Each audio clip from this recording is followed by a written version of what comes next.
Je me présente tout d'abord, Bertrand Guédot, responsable grand compte aux éditions ENI. Et aujourd'hui, je suis accompagné de Fabrice Vuillaume, chef de projet formation au groupe APRR. Et le but aujourd'hui de cette conférence, ça va être de vous parler de Blended Learning bureautique au travers le retour d'expérience d'APRR.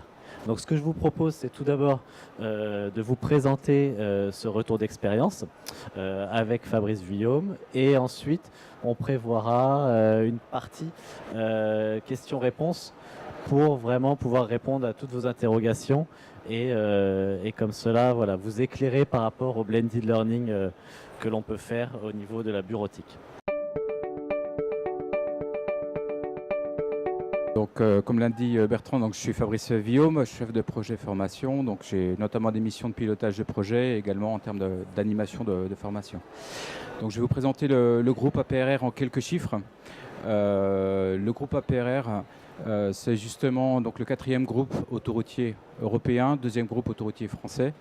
Nous avons plus de 2300 km sur notre réseau et avec plus de 30 sites sur notre réseau. C'est déjà un premier élément de contexte que je vous apporte qui permet d'expliquer les raisons pour lesquelles nous avons eu recours à une solution e-learning en blended learning.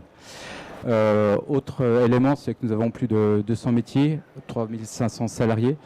Et également, donc, il faut savoir que APRR, le groupe APRR, nous avons reçu donc, le label diversité, pour lequel nous sommes actuellement en cours de renouvellement. Et la formation e-learning y contribue. Et puis nous avons été primés par le magazine Capital au cours des années 2016, 2017 et 2018 en tant que meilleur employeur de France.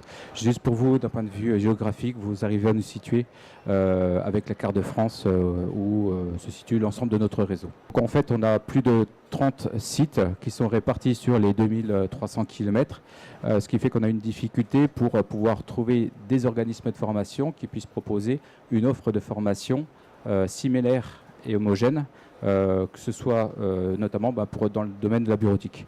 Donc c'est pour ça que depuis 2015, nous sommes lancés dans une solution en blended learning. Le e-learning depuis pas mal d'années maintenant, c'est un élément très important de la politique de formation du groupe APRR. L'objectif, c'est de donner notamment un accès à la formation à un plus grand nombre de salariés. Comme je l'ai dit, ça contribue à la promotion de l'égalité professionnelle, l'égalité des chances entre l'ensemble de nos salariés, et ça contribue au label diversité. Et puis on a toujours comme souci de recourir à des modalités pédagogiques innovantes. Aujourd'hui, on parle de blended en bureautique, mais également c'est une expérience qui nous a permis de nous lancer notamment dans les classes virtuelles.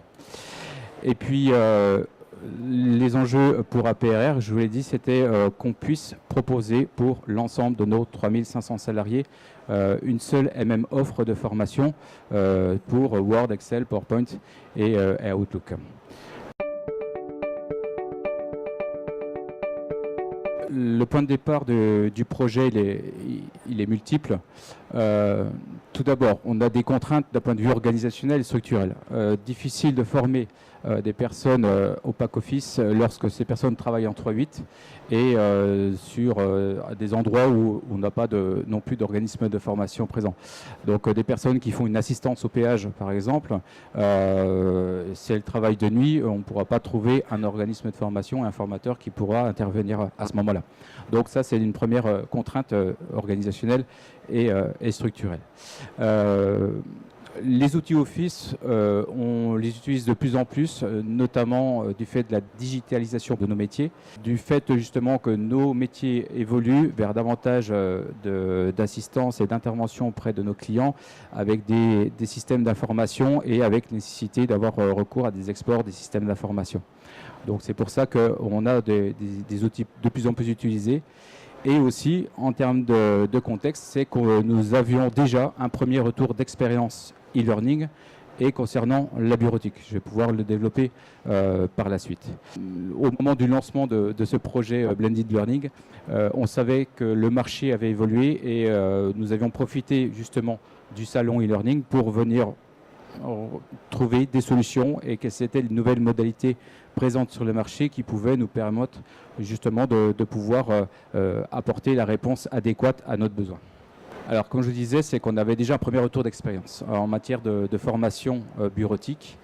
En 2007, nous avons mis à disposition de nos salariés donc une plateforme de formation qui était tout simplement mise à disposition de ressources.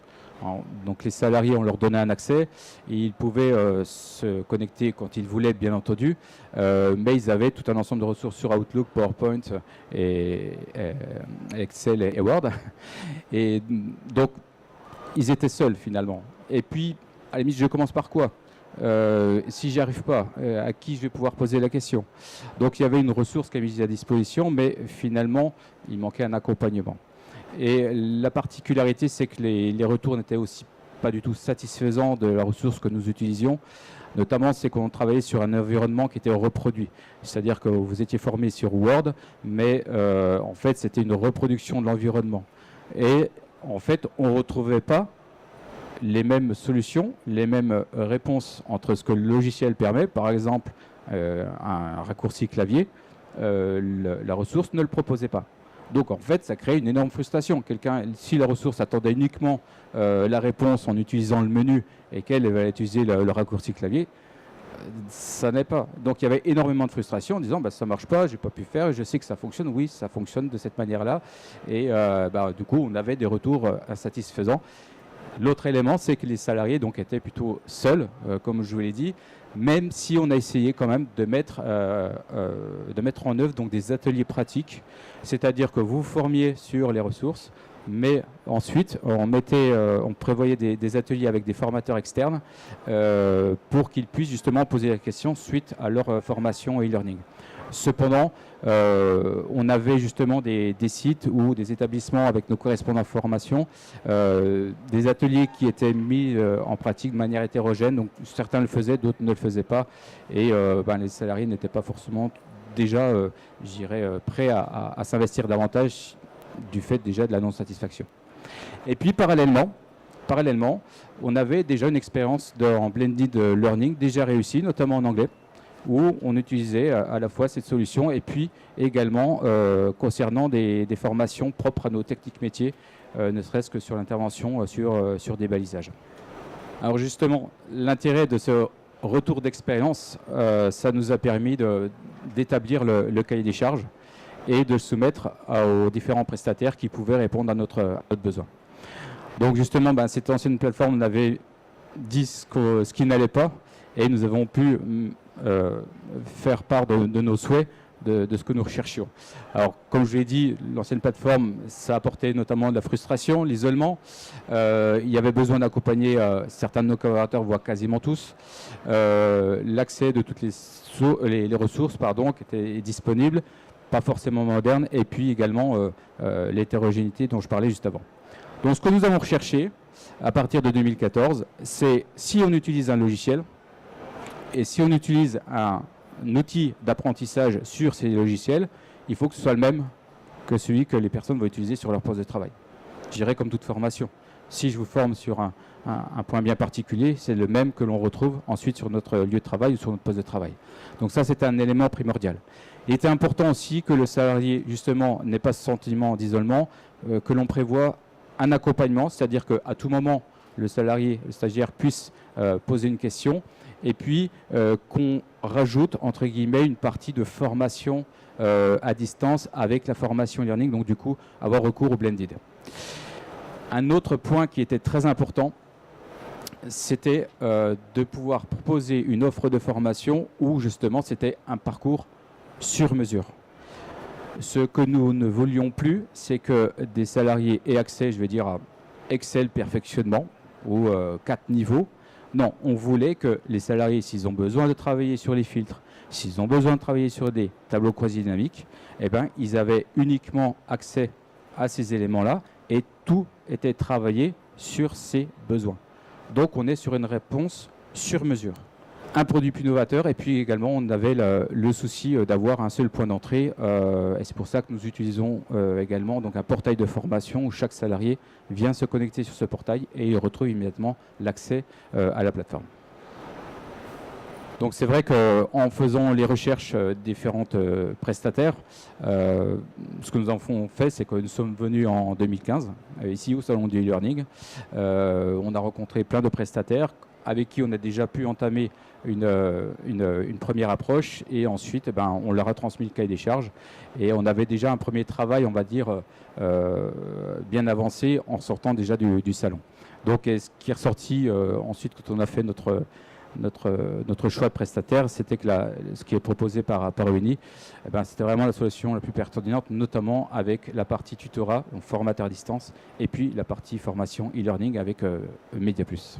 Et donc, pour rebondir sur ce que vient de dire Fabrice, en fait, pourquoi ça a été vraiment ce qui les a séduits, c'est parce que cette offre-là va proposer de se former en réel dans les logiciels. Comme il vous l'a expliqué, en fait, le problème qu'il avait, c'est que les autres solutions, c'était de la simulation. Et donc, les personnes ne pouvaient pas retrouver les mêmes commandes qu'elles utilisent tous les jours. Et donc, la solution qu'on a proposée, c'est une solution en réel dans les logiciels de la suite bureautique. Donc, ça a été très important et déterminant pour eux. La deuxième chose également, c'est l'accompagnement. En fait, l'accompagnement, pourquoi on est capable d'en proposer aujourd'hui ? C'est tout simplement par notre structure, parce qu'on a une partie e-learning, mais on a également des centres de formation dans la France. Et donc, grâce à ces centres de formation, on s'appuie sur nos formateurs pour faire cet accompagnement à distance sur nos solutions e-learning. Et donc, c'est ces deux éléments-là qui ont été primordiaux. Ouais, donc on ne pouvait pas lancer ce projet comme ça avec un simple, je vais dire, en simple envoi de mail. Il fallait absolument que l'on intègre dès le départ l'ensemble de nos correspondants formation. Correspondants formation, je vous l'ai dit tout à l'heure en présentation, donc nous avons plus de 30 sites et nous avons donc des correspondants en formation qui s'occupent à peu près, on va dire, d'une dizaine de sites. Et il était important que justement elles soient présentes, JSS sont uniquement des dames, dès le départ, ne serait-ce que dans l'établissement du cahier des charges. C'est-à-dire que nous, quand nous avons établi du cahier des charges, nous sommes partis du retour d'expérience et elles nous font part de ce retour d'expérience. Des retours des stagiaires, de la modalité, de la façon de lancer les formations. Et c'est pour ça que non seulement dès le cahier des charges, elles étaient présentes, mais également lors de la présentation des différents prestataires. Donc elles étaient intégrées dès le départ. L'objectif, c'était quoi? D'avoir leur implication dès le début de la formation pour qu'elles puissent convaincre et puis qu'elles puissent engager les salariés, les stagiaires. On ne peut pas demander à une personne de proposer une offre de formation si elle-même n'est pas convaincue. Il faut qu'elle soit en mesure de vendre le produit. Donc non seulement elle était présente dès le départ, mais il fallait qu'elle soit convaincue de ce qu'elle allait ensuite proposer. Donc c'est pour ça qu'ensuite, ils ont également participé au test des différentes solutions. En parallèle, donc, nous avons mené une communication qui avait vraiment une part très importante. Je vous rappelle qu'on partait d'une situation, on avait une offre de formation e-learning qui n'était pas satisfaisante. Les personnes disaient non, moi ça je ne veux pas, je veux faire la formation présentielle. La formation e-learning, je ne veux plus en entendre parler. Donc c'est pour ça qu'il fallait vraiment marquer le coup et de différentes manières. Première chose, c'est qu'on a créé un flyer, très simple, vous l'aviez en haut à droite de la diapositive, où vous dire maintenant, la nouvelle formation, c'est ça. C'est une formation e-learning avec une solution e-learning qui prend l'ensemble des modalités du logiciel, mais également avec un formateur. Et il était important justement de joindre une vidéo qui montrait justement la solution d'apprentissage que nous avons retenue. Voici comment elle fonctionne. Donc vous retrouvez les mêmes modalités que le logiciel lorsque vous êtes en situation de travail. Donc bien entendu différents emails, mais il fallait également convaincre les managers. Il fallait également avoir une autre communication, une communication beaucoup plus proche et une communication beaucoup plus directe. Par cela, j'entends qu'il fallait absolument que lorsque les formations étaient lancées, c'est qu'on demandait aux correspondants de rencontrer les stagiaires. C'est-à-dire que même 5 minutes, c'est-à-dire, voilà, vous allez suivre une formation en bureautique, c'est du blended learning. Voilà comment ça va se dérouler avec le schéma. vous avez tant d'heures qui vont arriver avec telle solution, avec un tuteur, vous avez une outline, les modalités de roulement. Donc il fallait que la personne présente la démarche pour qu'il y ait déjà un début et voire l'engagement du stagiaire. Et ça, c'est un autre point qui est très important. Si on n'a pas un engagement dès le départ du stagiaire, il y a de fortes chances derrière que nous n'ayons pas une grosse assiduité en matière de suivi de la formation. Alors justement, ces correspondants, il fallait les accompagner, il fallait les former. C'est pour cela que nous avons monté des outils qui permettent de leur donner les arguments, pouvoir communiquer sur l'offre en blended learning. Il fallait également bien définir quel était notre rôle.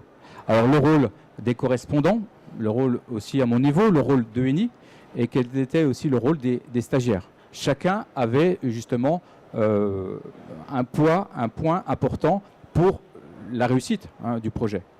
Ce qui était important aussi, c'est que les correspondants en formation analysent le besoin. Il ne fallait pas se retrouver à lancer des actions de formation, par exemple, si les personnes n'avaient pas forcément un niveau de prérequis d'utilisation de Windows nécessaire. Si vous n'avez pas le connaissance Windows nécessaire, vous ne faites pas la formation bureautique. Vous allez d'abord faire une formation Windows. Et ensuite, on fera la formation bureautique.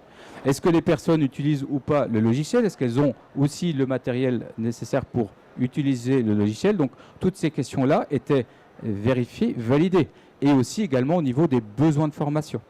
Donc, l'analyse de besoins était faite et vous allez voir qu'on a utilisé notamment un questionnaire de préformation pour s'assurer que l'ensemble des prérequis et pour pouvoir analyser le besoin de formation. Et il était important aussi que les correspondants en formation appliquent les différentes règles de fonctionnement que nous avons appliquées au niveau de l'offre. Un exemple de règle, c'est on lance une formation, mais on n'en lance pas deux en même temps. Si j'ai besoin d'être formé sur Word et Excel, je commence par Word, et une fois que j'ai terminé la formation sur Word, je pourrai commencer Excel, et inversement. Il était hors de question qu'une personne lance à la fois Word et Excel. Non, on commence d'abord une formation et ensuite on la termine et ensuite on attaque une seconde. Et puis, bien entendu, il était important de rappeler les astuces d'une formation e-learning. Et pour cela, on a fait une chose très simple, on a fait un petit tableau de rappel pour nos correspondants et puis aussi pour nos salariés. Par exemple, on a fait un pendant avec la formation présentielle. Quand je pars en formation présentielle pendant une journée, en général, je le mets dans mon agenda. Si je veux me former pendant 1 heure sur de la bureautique, je le mets dans mon agenda. En général, on ferme la porte d'une salle de formation. Là, je vais fermer la porte de mon bureau pour me former. Donc, en fait, on avait mis en avant les mêmes modalités, je veux dire, pratiques qu'on utilise pour la formation présentielle. C'était les mêmes qu'il fallait utiliser pour la formation e-learning. Alors, en plus, justement, des explications que nous avions donc, sur l'offre de formation avec ENI, c'était justement donc, un questionnaire de préformation. Je vous disais, dans ce questionnaire, on retrouvait notamment les prérequis. Quels sont vos prérequis? On va vérifier. On demandait aussi aux personnes si elles avaient déjà une expérience de formation e-learning en bureautique. Pourquoi? Pour pouvoir éventuellement désamorcer d'éventuels problèmes ou je dirais une éventuelle non-assiduité de la personne pour lui expliquer davantage ou différemment les avantages et les bienfaits de la nouvelle offre qui était proposée. Donc ça, c'était vraiment important pour justement que le questionnaire de préformation détermine justement des éventuels freins et puis aussi de déterminer la périodicité. Vous allez voir au niveau de l'offre, on avait déterminé une périodicité bien importante de 2 mois, mais il fallait aussi que les personnes soient bien disponibles pendant ces 2 mois.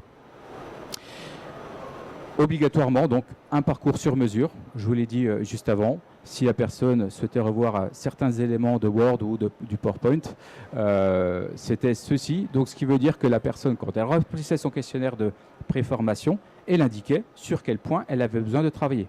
Et puis, bien entendu, il y a quelques questions sur des éléments de modalité des logiciels pour s'assurer déjà du niveau de connaissance. Et quand on a déjà rempli ce questionnaire de préformation, on l'envoie à ENI et le formateur, avant le premier rendez-vous, avait déjà un certain nombre d'éléments concernant le stagiaire qu'il allait avoir ensuite lors du premier rendez-vous. Autre élément qui était important, donc une formation sur un environnement réel, puis également donc, un accès à l'outil Learning pendant 1 an. Donc simplement, je rappelle que la formation était limitée dans le temps, nous avions limité à 2 mois. Et pendant ces 2 mois, la personne devait être disponible pour suivre sa formation. Il est important, bien entendu, d'accompagner les collaborateurs avec la formation qu'un formateur à distance. Donc, ce que nous avons prévu, c'est 2 rendez-vous, plus l'outline. Donc, à tout moment, le stagiaire, s'il avait besoin, il pouvait prendre contact avec un formateur, envoyer une question. Tiens, j'ai essayé de faire tel exercice, j'ai buté sur tel ou tel point. Est-ce que vous pouvez me donner des informations complémentaires pour qu'elle puisse avancer? L'objectif, il ne faut pas qu'une personne se retrouve seule et n'ait pas de réponse ou ne sache pas vers qui s'épauler ou s'appuyer. Pour rebondir sur ces propos, par rapport à la formation en environnement réel, en fait, c'est rendu possible. Pourquoi? Parce que via le cloud, en fait, les apprenants vont se connecter directement sur nos serveurs. Donc en fait, même si la formation est dispensée au sein d'un PRR, les personnes vont se connecter sur nos serveurs. Et sur nos serveurs, toutes les versions des logiciels sont installées correctement. Et ça va ainsi permettre aux apprenants de se former sur n'importe quelle version. Quand je parle de version, je sous-entends 2010, 2013, 2016, bientôt 2019, sans avoir, et c'est important, cette version d'installer sur le poste. C'est-à-dire que même si la personne a une ancienne version, mais qu'elle a envie de monter en compétence sur une version plus récente, c'est possible grâce à cette formation-là, parce que, encore une fois, on enlève toutes les barrières techniques en leur permettant de se connecter directement sur nos serveurs avec les bonnes versions. De même, pourquoi pendant 1 an, comme vous l'a expliqué Fabrice, le tutorat, on le focalise vraiment sur 2 mois pour que les personnes, pendant 2 mois, elles suivent assidûment la formation, mais la plateforme est ouverte pendant 1 an, à partir de la première connexion. Pourquoi? Parce que finalement, au bout des 2 mois, quand elles ont fait leur formation à fond, si je puis dire, elles vont pouvoir y retourner 6 mois plus tard si elles ont oublié quelque chose, et ça va aider à ancrer les connaissances pour que, encore une fois, elles puissent vraiment bénéficier de ces formations-là. Ça fait depuis juillet 2015 que nous avons lancé cette offre de formation. Et donc, on va regarder justement les différents retours. Donc, première chose, là, véritablement, où nous avons atteint notre cible, c'est que l'offre que nous avons proposée correspond véritablement à leurs besoins. Comme je l'ai dit, c'est que c'est une formation sur mesure. Si des personnes avaient besoin d'aller voir au-delà du parcours sur mesure, comme vient de le dire Bertrand, ils avaient encore 1 an pour aller un peu plus loin. Mais en tout cas, ce qui était focalisé avec le formateur est dans la construction de son parcours, parce que finalement, le premier rendez-vous permet, et le questionnaire de préformation permet de construire ce parcours de formation. Donc, on atteindait leur objectif. Donc, les stagiaires allaient suivre une formation dont ils savaient pertinemment qu'ils allaient aborder les points dont ils avaient besoin. Donc, l'engagement était déjà présent dès le départ. Ce qui était important, c'était aussi l'accompagnement par le formateur. Et c'est vrai que c'est très apprécié. On voit que les taux d'assiduité sont vraiment bons, on le verra tout à l'heure. Et oui, c'est un côté un petit peu rassurant pour le stagiaire de se dire je ne suis pas tout seul, je sais qui appeler si besoin. Et dernier point qui est très apprécié, c'est cet environnement réel, identique à celui de ce qu'ils ont sur leur outil bureautique. Quelques retours de stagiaires, à la fois bien faire l'apprécier que les formateurs font bien attention aux besoins de formation, et puis nous également, justement par rapport au niveau du candidat et par rapport à leurs propres besoins. Ils ont retrouvé les mêmes modalités que sur le logiciel utilisé, et le formateur est là si besoin. Et puis aussi, les stagiaires disent il faut se discipliner. Mais ça, ce n'était pas nouveau. C'était déjà le cas, et c'est déjà le cas, j'ai envie de dire, pour toute solution ou formation e-learning. S'il n'y a pas une discipline, et du coup ça implique de notre côté un certain suivi, forcément on n'aura pas une assiduité très importante au niveau des salariés. Je vous fais part de quelques points de vigilance pour obtenir le maximum de réussite d'un tel projet. Je vous ai parlé tout à l'heure de la périodicité du lancement de la formation, à la fois dans le questionnaire de préformation. Donc on rappelait, on disait, vous souhaitez faire une formation Outlook, okay. Quelle est la meilleure période? Est-ce que c'est juillet-août? Est-ce que c'est septembre-octobre, etc. Donc ça, on ne lançait pas. On pouvait peut-être inscrire une personne au mois de mars auprès de UNI, mais la formation avait lieu sur octobre-novembre. Ça, c'était calé avec le stagiaire. Ça demande aussi un accompagnement plus important en interne pour le suivi de nos salariés. Alors, un accompagnement plus important pour le suivi de manière générale. C'est-à-dire, on regarde les taux de connexion, on regarde où ils en sont dans leur parcours, on regarde s'ils ont pu faire leur deuxième rendez-vous, s'ils ont réaliser leurs exercices. Il faut être vigilant à ce qu'un salarié ait bien le bon réflexe de pouvoir poursuivre sa formation et qu'il ne soit pas amené à se retrouver en situation d'échec parce qu'il n'a pas pu réaliser un exercice et il faut qu'on lui rappelle, qu'on lui informe que, attention, vous avez une personne, en cas de besoin, vous avez la hotline. Et puis, il y a un accompagnement aussi un peu plus important par rapport à des stagiaires et des salariés. On a aussi pris le pari suivant, c'est que si des salariés n'avaient pas le niveau, ne suivaient pas la formation, il fallait d'abord qu'ils se forment sur Windows. Pareil, à l'opposé, des personnes un petit peu expertes et qui avaient besoin de se former, par exemple sur les macros au niveau Excel, on n'utilisait pas la solution ONI, on la faisait une formation sur mesure ou une formation en inter avec un autre prestataire. Donc c'est pour ça qu'on cible bien le besoin de chacun de ces salariés. Une vigilance accrue au niveau des environnements pour se former.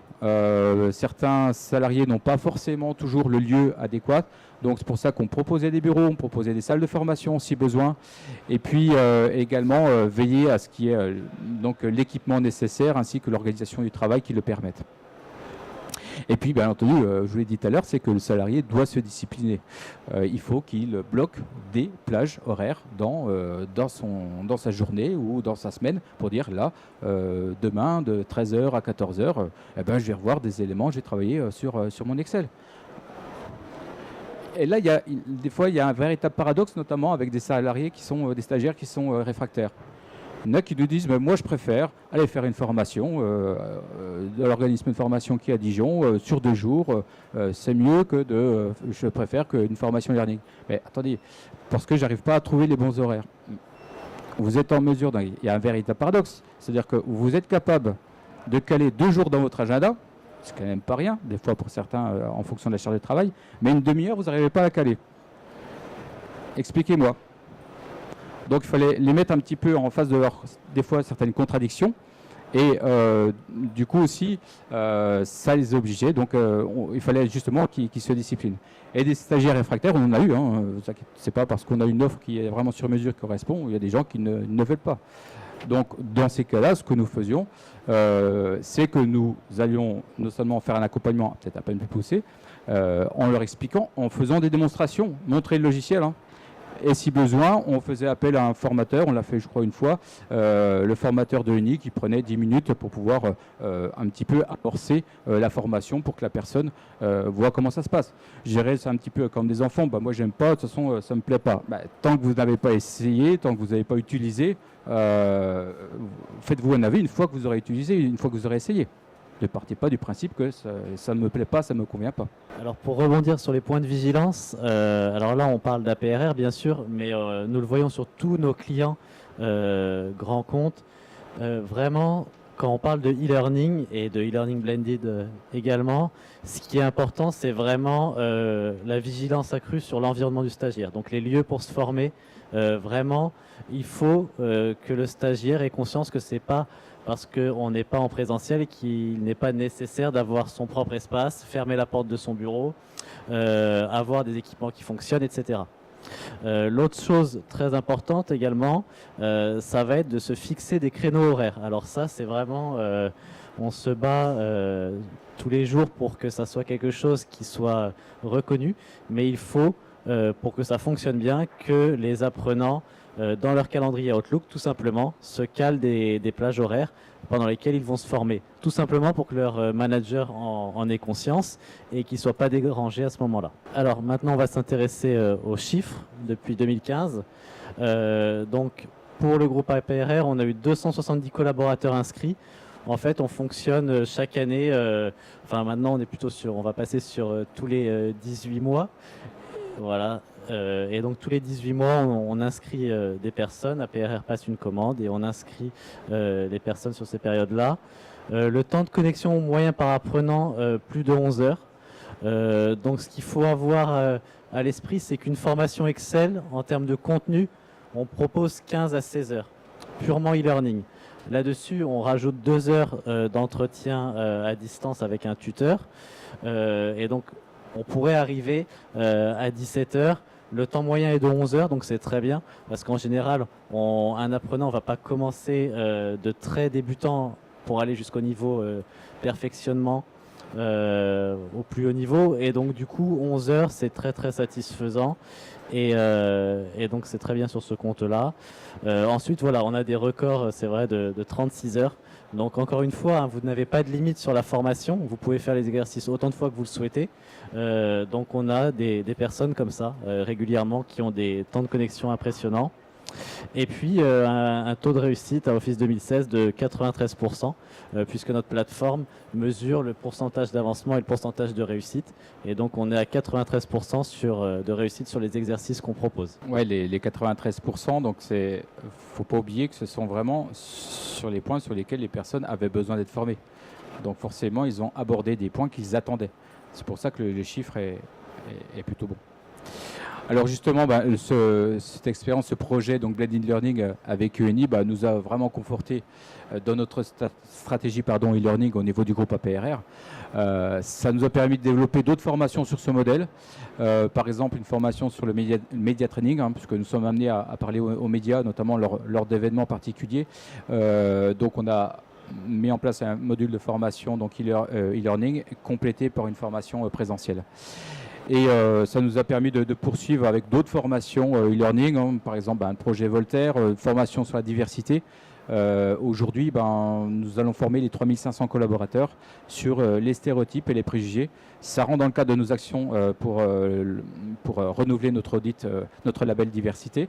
Mais vraiment, le projet e-learning avec UNI nous a vraiment conforté, même au niveau de la direction.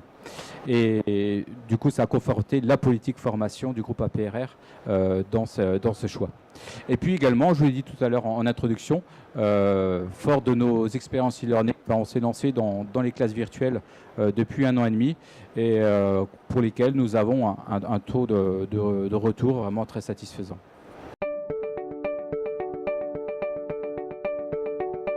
Donc là, le retour que je vous fais, c'est à la fois avec l'expérience que nous avons avec la solution avec UNI, mais c'est également concernant toutes les offres de formation e-learning. On est toujours parti du principe qu'on ne va pas faire du e-learning parce que c'est à la mode, parce que c'est cool, parce que tout le monde en fait, donc il faut en faire.